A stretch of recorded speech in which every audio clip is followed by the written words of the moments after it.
2027 FIFA নির্বাচনে Gianni ইনফান্তিনোকে নির্বাচনের সুযোগ না দেওয়ার জন্য ফিফার কাছে অনুরোধ করেছে মানবাধিকার সংস্থা ফেয়ার স্কয়ার ও ফিফার সাবেক গভর্নেন্স কমিটির চেয়ারম্যান মিকেল মাদুরো।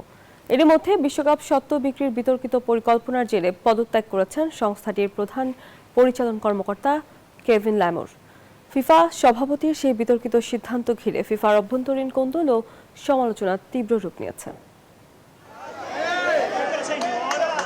আগামী বছরের 18 মার্চ মরক্কোয় ফিফা সভাপতি পদে 2027 থেকে 31 মেয়াদের জন্য পুনর্নির্বাচন করতে চান ইনফান্তিনো। কিন্তু মানবাধিকার সংস্থা ফেয়ার স্কয়ার ফিফাকে অনুরোধ করেছে যেন তাকে সভাপতি হিসেবে প্রতিদ্বন্দ্বিতা করার অযোগ্য ঘোষণা করা হয়।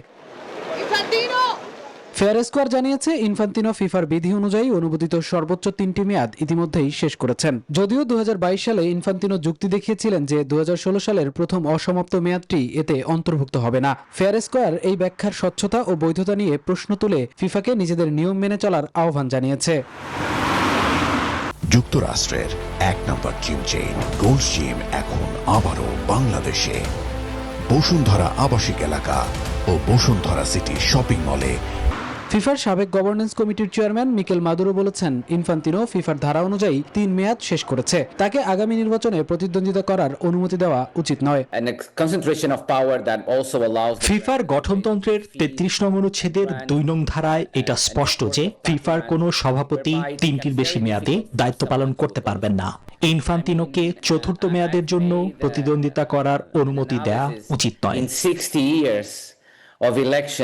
তীব্র সমালোচনার মুখে বিশ্বকাপ স্বত্ব বিক্রির প্রস্তাব বাতিল করা হলেও সংস্থায় এর বড় ধরনের প্রভাব পড়েছে। সোমবার ফিফা নিশ্চিত করেছে যে প্রধান পরিচালনা কর্মকর্তা কেভিন ল্যামোর পদত্যাগ করেছেন। তার দাবি, ফিফা সভাপতি তাদের সাথে প্রতারণা করে একা সিদ্ধান্ত নিয়েছিলেন। তার আগে জ্যেষ্ঠ উপদেষ্টা কার্লোস কর্ডেইরো একই প্রতিবাদে পদত্যাগ করেন।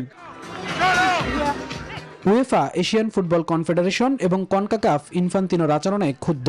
ইতিমধ্যেই তার পদত্যাগের জোরালো দাবি তুলেছেন। স্কটিশ ফুটবল অ্যাসোসিয়েশনও জানিয়ে দিয়েছে যে তারা ইনফান্তিনোর পুনর্নির্বাচনকে সমর্থন করবে না।